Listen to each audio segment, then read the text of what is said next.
Well, for many people, they won't be, numerate or literate in their own language, let alone English. These people would be taking Australian jobs, there's no question about that. And for many of them that would be unemployed, they would languish in unemployment queues and on Medicare and the rest of it. They've been winning elections like this for 15 years. Boats, refugees, queue jumpers, national security. Isn't it enough that you detain us indefinitely? That we are treated like criminals? For fleeing war and persecution? Tortured and abused in your camps? While you line the pockets of the private prison companies. Now we are worthless because we can't even speak English.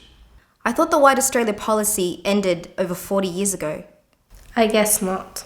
Sometimes this is still only the lucky country, if you're lucky enough to be white. Malcolm Turnbull called Peter Dutton an outstanding immigration minister for these comments.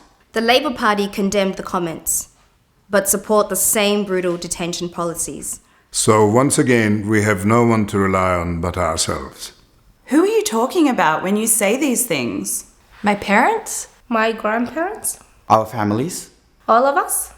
Do these politicians have real ideas or policies about healthcare, education, welfare, the environment? Or is it easier, always, to distract the public with racism?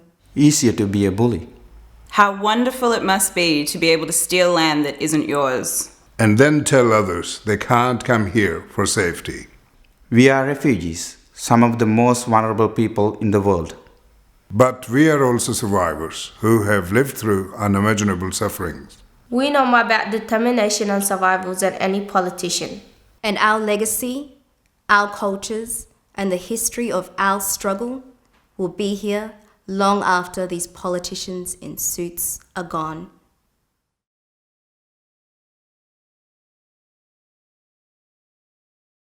I'm a professor of history, and I can tell you that English has only been spoken on this continent for a fraction of its existence. And the most dangerous boat people to come here were the ones that spoke English.